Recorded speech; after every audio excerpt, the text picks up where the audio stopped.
આજે હું લઈને આવી છું તમારા માટે એક ફની અને મોરલ સ્ટોરી.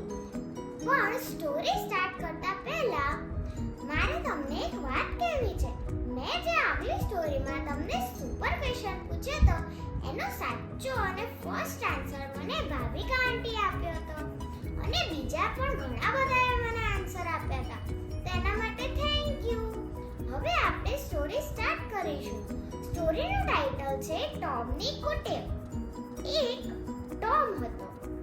એક કૂતરો હતો. એને આખો દિવસ ભસવાની ટેવ, ભસવાનો ચસ્કો જ લાગી જાય. આખો દાડો ભસ્યા જ કરે. કોઈ ભણતું હોય ને તો વચ્ચે જઈને ભસવા લાગે. પછી કોઈ બે જણ વાત કરતા હોય તો વચ્ચે જઈને ભસવા લાગે. પછી કોઈ સૂતું હોય ને તોય ભસવા લાગે. પછી એક દિવસ તો આખું ગામ આ ટોમની કુટેવથી કંટાળી ગયા.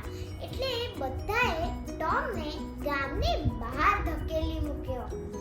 પછી ટોમ તો જંગલમાં આવીને રહેવા લાગ્યો. હવે જંગલમાં એ નદી કિનારે રોજ પાણી પીવા જાય. એને સામેનું બધું દેખાતું. એને સામે જવાની બહુ જ ઈચ્છા થતી હતી, પણ વચ્ચે મોટી નદી આવે એટલે એને તરતા તો આવડતું નહોતું. તો એ નદી પાર કેવી રીતે કરે? એ તો રોજ ભસ કરીને નદીને કહે કે એ નદી મને સામે જવાનો રસ્તો આપ. પણ નદીના તો થોડી કઈ કાન હોય, એ તો થોડી કઈ સાંભળે. પછી એક દિવસ કંટાળીને એક મોટી માછલી નદીની બહાર આવી. એને ટોમને કીધું, અલિયા શું છે તારે? આખો દિવસ ભસ કેમ કર્યા કરે છે?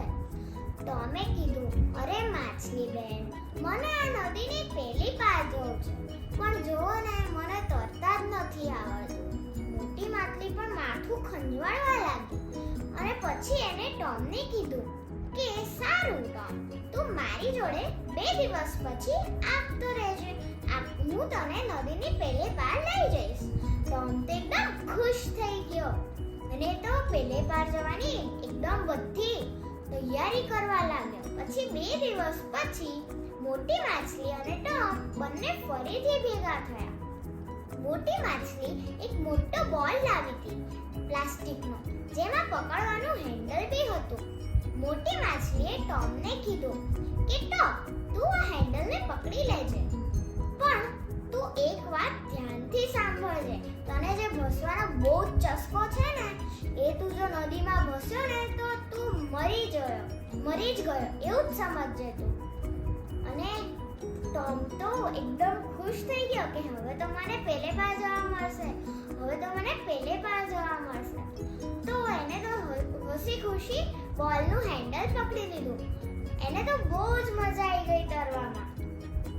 પણ એને એક વાતનું દુઃખ હતું કે તે ભસી નહોતો શકતો. પછી નદી અને ગામની વચ્ચે થોડોક જ અંતર હતો. એને તો સામેનું બધું દેખાવા લાગ્યું અને તો એકદમ ખુશ થઈ ગયો. અને ખુશી થવામાં એ એનું ભાન ભૂલીને ભસવા લાગ્યો.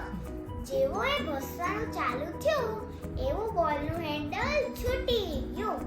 હવે મોટી માછલી જ્યાં સુધી કંઈક કરવાનો પ્રયત્ન કરે ત્યાં સુધી તો ટોમના મોઢામાં, નાકમાં બધે પાણી જતું રહ્યું અને ટોમ ડૂબી ગયો.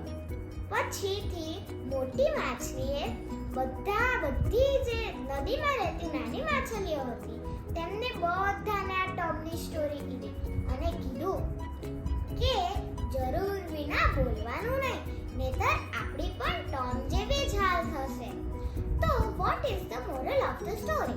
So, moral of the story is કે આપણે કારણ વિના બોલ ના કરવું.